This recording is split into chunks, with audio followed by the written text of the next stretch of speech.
नमस्कार विद्यार्थी मित्रांनो, विज्ञान तंत्रज्ञान भाग 1 इयत्ता 10वी यातील मूलद्रव्यांचे आवर्ती वर्गीकरण हा पाठ आपण अभ्यासत आहोत. त्यामध्ये आपण या अगोदर आधुनिक आवर्त सारणीतील आवर्ती कल हा घटक अभ्यासायला सुरुवात केलेली आहे आणि त्यातील 2 आवर्ती कल आपण संयुजा आणि अणूचा आकार हे अभ्यासलेले आहेत. तर या लेक्चरमध्ये आपण तिसरा आवर्ती कल धातू आणि अधातू गुणधर्म अभ्यासणार आहोत. आता सुरुवात करण्यापूर्वी इथं आपल्याला जरा डोके चालवा असा प्रश्न विचारले, 3 प्रश्न. याच्यामध्ये पहिला प्रश्न काय बघा, तिसऱ्या आवर्तातील मूलद्रव्ये पहा, त्यांचे धातू व अधातूमध्ये वर्गीकरण करा. आता इथं तिसरं आवर्त आपल्याला बघायचं आहे. या ठिकाणी तिसरं आवर्त आपल्याला इथं दिसतंय पहा. या तिसऱ्या आवर्तातील मूलद्रव्ये पहा व त्यांचं धातू आणि अधातू यामध्ये वर्गीकरण करा असं विचारलंय. तिसऱ्या आवर्तामध्ये कोणकोणती मूलद्रव्ये येतात बघा. हा sodium, magnesium, aluminium, silicon, phosphorus, sulphur, chlorine आणि आर्गॉन ही मूलद्रव्ये आपल्याला इथं तिसऱ्या आवर्तामध्ये येतात. आता यापैकी धातू आणि अधातू याच्यामध्ये वर्गीकरण करा असं सांगितलं. तर धातू कोणकोणते आहेत बघा. धातू बघितले तर आपल्याला सोडियम, मॅग्नेशियम आणि ॲल्युमिनियम हे धातू आहेत. तर फॉस्फरस, सल्फर, क्लोरीन हे काय आहेत, अधातू आहेत. आणि सिलिकॉन हा जो मधला आहे हा काय आहे, धातू सदृश्य मूलद्रव्य आहे. म्हणजे पहिल्या प्रश्नाचं उत्तर या ठिकाणी आपल्याला मिळालं की तिसऱ्या आवर्तामध्ये sodium, magnesium, aluminium, silicon, phosphorus, sulphur, chlorine आणि आर्गॉन ही मूलद्रव्ये येतात. त्यापैकी सोडियम, मॅग्नेशियम आणि ॲल्युमिनियम हे धातू आहेत. तर फॉस्फरस, सल्फर आणि क्लोरीन हे अधातूमध्ये येतात. आता त्यानंतर दुसरा प्रश्न विचारला आहे, धातू आवर्त सारणीच्या कोणत्या बाजूला आहेत आणि डाव्या की उजव्या असं विचारलं आहे. आता हे जे धातू आहेत तर धातू आपण 3 आहेत असं म्हटलं, सोडियम, मॅग्नेशियम आणि ॲल्युमिनियम हे आवर्त सारणीच्या डाव्या बाजूला आहेत. ठीक आहे.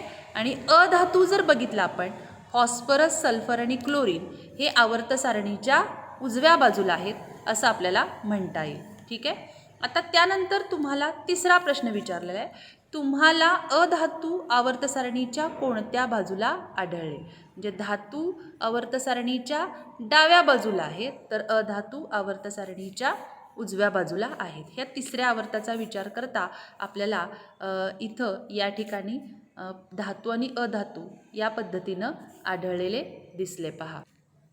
आपल्याला इथे दिलेलं आहे बघा, असे दिसते की सोडियम, मॅग्नेशियम अशी धातुरूप मूलद्रव्ये डाव्या बाजूला आहेत, तर सल्फर, क्लोरीन अशी अधातुरूप मूलद्रव्ये उजव्या बाजूला आहेत.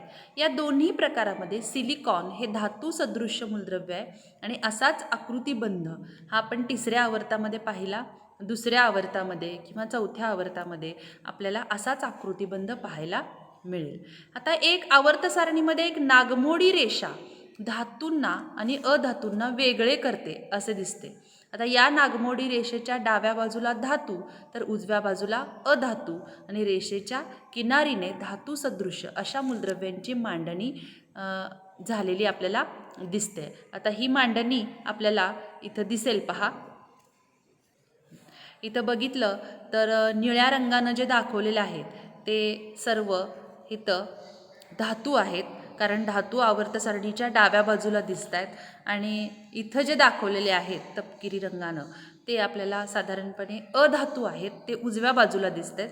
आणि ही जी नागमोडी रेषा इथं आपल्याला दिसते की जी धातू आणि अधातू यांना वेगळे करते, ही नागमोडी रेषा ही आपल्याला पी खंडामध्ये दिसते बघा. नागमोडी रेषेच्या डाव्या बाजूला सर्व धातू आहेत आणि उजव्या बाजूला सर्व अधातू आहेत. आणि या नागमोडी रेषेवरती जी मूलद्रव्ये आहेत ती मूलद्रव्य ही धातू सदृश्य मूलद्रव्ये आहेत असं आपल्याला या ठिकाणी म्हणता येईल. आता या ठिकाणी अशी रचना का झालेली दिसते बघा. असं कशामुळं होतं की धातू जे आहेत ते सर्व डाव्या बाजूला आहेत, अधातू हे उजव्या बाजूला आहेत. तर यासाठी धातू आणि अधातू यांच्या गुणधर्माची जर तुलना केली रासायनिक गुणधर्माची, तर साध्या आयनिक संयुगाच्या रासायनिक सूत्रावरून असे दिसते की त्यांच्यातील धनायन हा धातूपासून तर ऋणायन अधातूंपासून बनलेला असतो. म्हणजे धातू आणि अधातू यांच्या गुणधर्माची जर तुलना केली तर धातू हे धन आयन तयार करतात आणि अधातू हे ऋण आयन तयार करतात, किंवा धातूची प्रवृत्ती धन आयन तयार करण्याची असते आणि अधातूंची प्रवृत्ती ही ऋण आयन तयार करण्याची असते. आता असं का होतं? धन आयन धातू का तयार करतात आणि अधातू ऋण आयन का तयार करतात? कारण धातू जे आहेत त्यांच्या बाह्यतम कक्षेमध्ये 1, 2, 3 पर्यंत इलेक्ट्रॉन असतात आणि अधातू जे आहेत त्यांच्या बाह्यतम कक्षेमध्ये 5, 6 आणि 7 इलेक्ट्रॉन असतात. आणि त्याच्यामुळं अष्टक स्थिती किंवा जवळचं नोबेल गॅस कॉन्फिगरेशन ज्याला आपण म्हणतो ते पूर्ण करण्यासाठी धातू आपला इलेक्ट्रॉन गमावून धन आयन तयार करतो, तर अधातू आपल्यामध्ये इलेक्ट्रॉन ॲड करतो किंवा स्वीकारतो आणि इलेक्ट्रॉन स्वीकारल्यामुळं ऋण आयन तयार करतो. यावरून समजते की धातूंच्या अणूची प्रवृत्ती स्वतःची संयुजा इलेक्ट्रॉन गमावून धन आयन बनण्याची असते. यालाच विद्युत धनता असे म्हणतात. म्हणजे धातूंची जी प्रवृत्ती आहे ती स्वतःकडील इलेक्ट्रॉन गमावण्याची असते आणि धन आयन तयार करण्याची असते. त्याला काय म्हणायचं? विद्युत धनता. तर याउलट अधातूंची प्रवृत्ती काय असते? त्यांच्या अणूंची प्रवृत्ती इलेक्ट्रॉन संयुजा कवचात स्वीकारून ऋण आयन बनवण्याची असते. यालाच आपण विद्युत ऋणता असं म्हणतात. आता हे असं का करतात? कारण ते जवळच्या राजवायूंचे स्थायी इलेक्ट्रॉन स्वरूपन प्राप्त करण्यासाठी केलं जातं. म्हणजे संयुजा कवचातून इलेक्ट्रॉन गमावण्याची किंवा संयुजा कवचात इलेक्ट्रॉन स्वीकारण्याची अणूची क्षमता ही कशी ठरते? आता बघा, एखादा अणू इलेक्ट्रॉन संयुजा कवचातून गमावतो किंवा एखादा अणू संयुजा कवचामध्ये इलेक्ट्रॉन स्वीकारतो. हे कशामुळं ठरतं? तर हे ठरतं याच्यासाठी 2 गोष्टी कारणीभूत आहेत. पहिलं म्हणजे त्या धातूच्या केंद्रकावर असणारा केंद्रकीय प्रभार हा ठरवतो की एखादं अणू इलेक्ट्रॉन गमावणार का इलेक्ट्रॉन स्वीकारणार. आणि दुसरी गोष्ट त्या मूलद्रव्याच्या अणूचा आकार. या 2 गोष्टी आहेत बघा. आता कोणत्याही अणूतील सर्वच इलेक्ट्रॉन हे त्यांच्यावर धनप्रभारी केंद्रकामुळे प्रयुक्त केलेल्या आकर्षण बलामुळे अणूमध्ये धरून ठेवला जातो. कारण इलेक्ट्रॉन हा अणूमध्ये का धरतो? कारण त्यावर केंद्रकाचं आकर्षण बल असतं. संयुजा कवचातील इलेक्ट्रॉन व अणुकेंद्रक यांच्या दरम्यान आतील कवचामधील इलेक्ट्रॉन असतात. बघा, म्हणजे संयुजा कवचामध्ये जे इलेक्ट्रॉन आहेत ते त्यांच्यामध्ये कोण आणि अणुकेंद्रक यांच्यामध्ये कोण आहेत? इतर जे कवच आहेत त्यामधील इलेक्ट्रॉन. त्यामुळे संयुजा इलेक्ट्रॉनवर आकर्षण बल प्रयुक्त करणारा परिणामी केंद्रकीय प्रभार हा मूळच्या केंद्रकीय प्रभारापेक्षा थोडा कमी असतो. म्हणजे संयुजा कवचावरती जे आकर्षण बल असेल केंद्रकामुळे ते संयुजा कवचातील इलेक्ट्रॉनवर त्याच्यापेक्षा जास्त आकर्षण बल हे आतील कवचामध्ये असणाऱ्या इलेक्ट्रॉनवर असणार आहे. बघा, त्यामुळे संयुजा इलेक्ट्रॉनवर आकर्षण बल प्रयुक्त करणारा केंद्रकीय प्रभार हा मूळच्या केंद्रकीय प्रभारापेक्षा थोडा कमी असतो. धातूंमध्ये असणारी संयुजा इलेक्ट्रॉनची संख्या कमी असते. या संयुजा इलेक्ट्रॉनवर प्रयुक्त होणारा परिणामी केंद्रकीय प्रभारसुद्धा कमी असतो. बघा, म्हणजे संयुजा कवचातील जे इलेक्ट्रॉन आहे त्याच्यावर असणारा केंद्रकीय प्रभार आकर्षण बल हे काय आहे? कमी आहे. कारण का? कारण त्या संयुजा कवचामध्ये समजा एखाद्या संयुजा कवचामध्ये कमी इलेक्ट्रॉन असतील तर त्याच्यावर आकर्षण बल पण काय असणार? कमी असणार. आणि त्याच्यामुळं त्यावर असणारं आकर्षण बल कमी असल्यामुळं ते इलेक्ट्रॉन गमावणं हे काय होतं?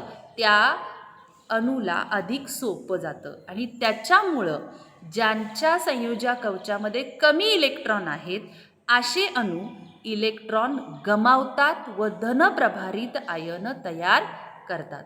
ओके, या दोन्ही गोष्टींचा एकत्रित परिणाम म्हणून धातूंमध्ये संयुजा इलेक्ट्रॉन गमावून स्थायी राजवायू स्वरूपण असणारे धन आयनाची प्रवृत्ती असते. म्हणजे धातू धन आयन का तयार करतात याच्यासाठी महत्त्वाचे 2 रिझन आहेत बघा. संयुजा कवचामध्ये असणाऱ्या इलेक्ट्रॉनवर केंद्रकीय प्रभारचं आकर्षण बल हे कमी असतं. समजा संयुजा कवचामध्ये कमी इलेक्ट्रॉन असतील तर आकर्षण बल सुद्धा काय असतं, कमी असतं आणि त्याच्यामुळं इथं इलेक्ट्रॉन गमावणे हे काय होतं, अधिक सोपे होते. बघा, मूलद्रव्याची ही प्रवृत्ती अथवा विद्युत धनता म्हणजेच त्या द्रव्याचा धातू गुण होय. आता विद्युत धनता किंवा धन आयन तयार करण्याची प्रवृत्ती ही धातूमध्ये असते आणि म्हणून त्याला काय म्हटलेलं आहे, धातू गुण असं म्हटलेलं आहे. आता आवर्त सारणीमध्ये जर आपण विचार केला तर सर्वच्या सर्व धातू हे डाव्या बाजूला आहेत आणि अधातू हे उजव्या बाजूला आहे. आता इकडं जास्त धातूंची संख्या आहे आणि त्याच्यामुळं आपण आवर्तामध्ये डावीकडून उजवीकडे जाताना धातू गुण कमी होत जाताना दिसतो. लक्षात आलं बघा, म्हणजे धातू गुणधर्म काय होतोय, कमी होतोय. आता याच्या उलट धातू गुणधर्म कमी होतोय, त्याचबरोबर अधातू गुणधर्म काय होतोय, वाढतोय. आता याच्यासाठी कारण काय की अधातू किंवा कोणते अणू हे अधातू गुणधर्म दाखवतात, याच्यासाठी आपल्याला काय कारण सांगता येईल पहा. ते कारण आपल्याला इथं दिलेलं आहे बघा. एका आवर्तात डावीकडून उजवीकडे जाताना बाह्यतम कवच तेच राहते बघा. कवच तेच आहे, मात्र त्या कवचामध्ये इलेक्ट्रॉनची संख्या ही वाढत जाते धनप्रभार वाढत गेल्यामुळे. मात्र केंद्रकावरील धनप्रभार वाढत गेल्यामुळे अणुत्रिज्या कमी होत गेल्यामुळे प्रयुक्त होणारा परिणामी केंद्रकीय प्रभार सुद्धा वाढत जातो. बघा, कवच तेच आहे, त्या कवचामध्ये इलेक्ट्रॉन हे ॲड होत गेलेलं आहे, मात्र डावीकडून उजवीकडे गेलं तर अणूचा आकार हा काय होतोय, कमी होतोय आणि केंद्रकीय प्रभार हा काय होतोय, वाढतोय. अणूचा आकार कमी झाला, केंद्रकीय प्रभार वाढला, याच्यामुळं त्या संयुजा कवचामध्ये असणाऱ्या इलेक्ट्रॉनवर आकर्षण बल सुद्धा काय होते, वाढते आणि आकर्षण बल वाढल्यामुळं संयुजा इलेक्ट्रॉन गमावण्याची प्रवृत्ती कमी होते. उलट आकर्षण बल वाढल्यामुळं इलेक्ट्रॉन स्वीकारण्याची प्रवृत्ती वाढते आणि ज्या वेळेला एखादा अणू इलेक्ट्रॉन स्वीकारतो त्यावेळेला ऋण आयन तयार होतो आणि यालाच विद्युत ऋणता असं म्हणतात. म्हणजे डावीकडून उजवीकडे जर आपण गेलो तर विद्युत ऋणता वाढते आणि यालाच अधातू गुणधर्म असे म्हणतात. म्हणजे डावीकडून उजवीकडे जाताना धातू गुणधर्म कमी होण्याचं कारण आणि अधातू गुणधर्म वाढण्याचं कारण आपल्याला इथं स्पष्ट होतं पहा. मी धातू गुणधर्म हा आवर्तामध्ये कमी कसा होतो आणि अधातू गुणधर्म कसा वाढतो याचं स्पष्टीकरण आता आपण बघितलेलं आहे. आता धातू आणि अधातू गुणधर्माचं गणामध्ये काय होतं ते बघूया. प्रथम एका गणातील मूलद्रव्यांच्या धातू गुणधर्माचा विचार करू. एका गणात वरून खाली जाताना नव्या कवचांची भर पडून केंद्रक व संयुजा इलेक्ट्रॉन याच्यातील अंतर वाढत जाते. गणामध्ये वरून खाली जाताना नवीन कवच तयार होतात, त्यामुळं अणूचा आकार वाढतो. अणूचा आकार वाढला की केंद्रक आणि बाह्यतम कवच यातील अंतर वाढते. त्यामुळे परिणामी केंद्रकीय प्रभार कमी होऊन संयुजा इलेक्ट्रॉनवरील बल, आकर्षण बल सुद्धा काय होते, कमी होते. जेवढा अणूचा आकार वाढला तेवढा केंद्रकीय प्रभार हा काय होते, कमी होतोय आणि बाह्यतम कक्षेवर असणारे इलेक्ट्रॉनवर आकर्षण बल कमी होते. त्यामुळं काय होतं, आकर्षण बल कमी झालं की तो अणू इलेक्ट्रॉन गमावण्याची त्याची प्रवृत्ती वाढते.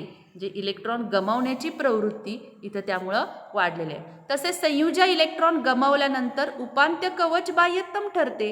हे उपांत्य कवच पूर्ण अष्टक असल्यामुळे तयार झालेल्या धन आयनाला विशेष स्थैर्य प्राप्त होते. आता इलेक्ट्रॉन गमावल्यामुळं धन आयन तयार झाला. आता धन आयन हा जास्त स्थिर असतो कारण बाहेरचं कवच हे नाहीसं झालेलं आहे इलेक्ट्रॉन गमावल्यामुळं आणि आतलं कवच हे पूर्ण क्षमतेनं भरलेलं आहे आणि त्याच्यामुळं त्याला एक विशेष स्थैर्य प्राप्त होतं. त्यामुळे इलेक्ट्रॉन गमावण्याची अणूची प्रवृत्ती आणखी वाढते. संयुजा इलेक्ट्रॉन गमावण्याची अणूची प्रवृत्ती म्हणजेच धातू गुणधर्म आणि त्यामुळे गणात वरून खाली जाताना मूलद्रव्याचा धातू गुणधर्म वाढताना दिसून येतो. म्हणजे दोन कारणं धातू गुणधर्म गणामध्ये वरून खाली जाताना आपल्याला पाहता येतील. पहिलं कारण आहे की कवचांची संख्या वाढल्यामुळं काय होतं, कवचांची संख्या वाढल्यामुळं केंद्रक आणि बाह्यतम कवच यातील अंतर वाढत जातं. त्याच्यामुळे संयुजा इलेक्ट्रॉनवर आकर्षण बल कमी होतं, इलेक्ट्रॉन गमावण्याची प्रवृत्ती वाढते. यालाच आपण धातू गुण किंवा विद्युत धनता वाढते असं म्हणतो. आणि दुसरी गोष्ट की बाह्यतम कवचातील इलेक्ट्रॉन गमावल्यामुळं आतली जे कवच आहे ते बाह्यतम कवच बनतं आणि ते त्याच्या पूर्ण क्षमतेनं भरलेलं असतं. त्याच्यामुळे त्याला विशेष स्थैर्य प्राप्त होतं. म्हणजे गणामध्ये वरून खाली जाताना धातू गुण वाढताना आपल्याला दिसतो.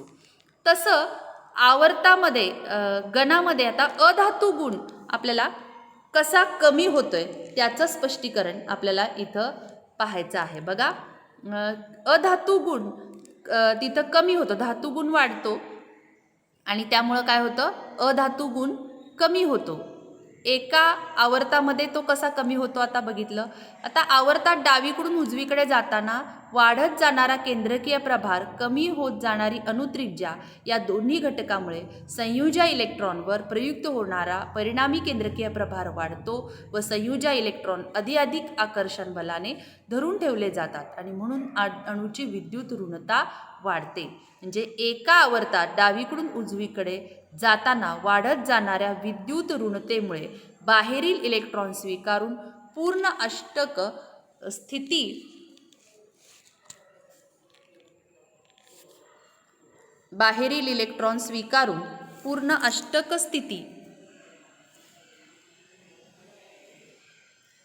आकर्षण यालाच अणूची विद्युत ऋणता असे म्हणतात. एका आवर्तात डावीकडून उजवीकडे जाताना वाढत जाणाऱ्या विद्युत ऋणतेमुळे बाहेरील इलेक्ट्रॉन स्वीकारून पूर्ण अष्टक स्थितीमधील ऋणायन बनवण्याची अणूची क्षमता वाढत जाते.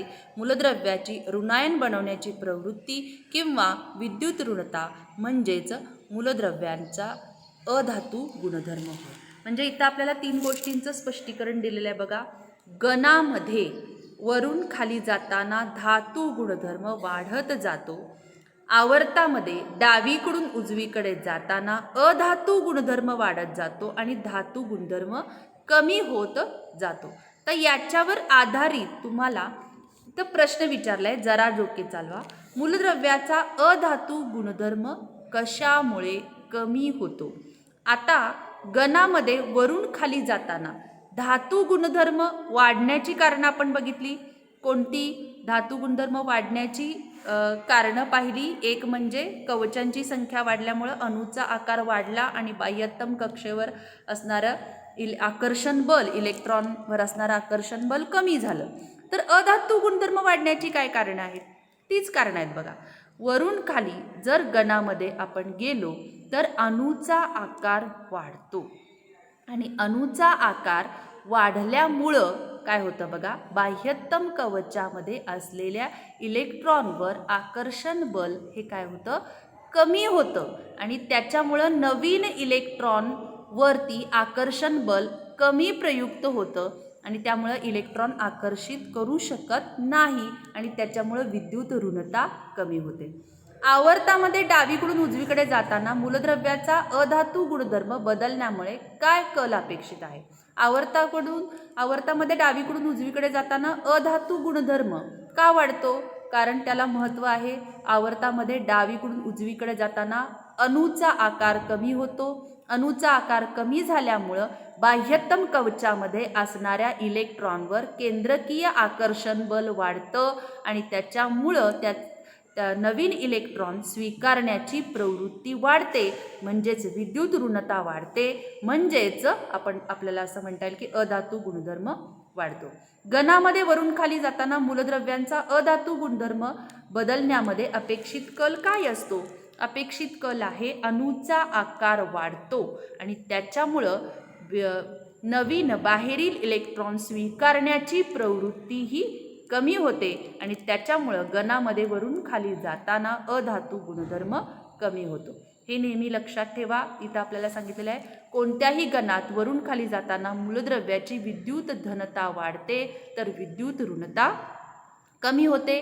कोणत्याही आवर्तात डावीकडून उजवीकडे जाताना मूलद्रव्याची विद्युत ऋणता वाढते तर विद्युत धनता कमी होते.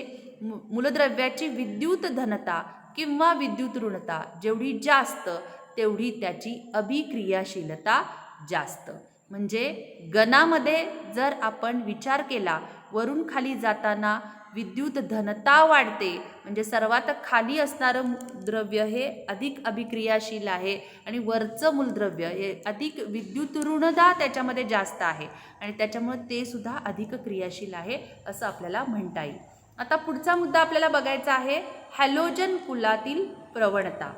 तर गण 17 मध्ये जी मूलद्रव्ये आहेत फ्लोरीन, क्लोरीन, ब्रोमीन, आयोडीन, अस्टॅटाईन ह्या मूलद्रव्यांना हॅलोजन मूलद्रव्य असं म्हणलेलं आहे. तर याच्यामध्ये त्याच्या स्थायू रूप म्हणजे भौतिक अवस्थेमध्ये कशी प्रवणता आहे बघा. गण 17 मध्ये हॅलोजन कुलाचे सदस्य आहेत. सर्वांमध्ये सर्वसाधारण रेणुसूत्र X2 आहे म्हणजे F2, Cl2, Br2, I2 असं.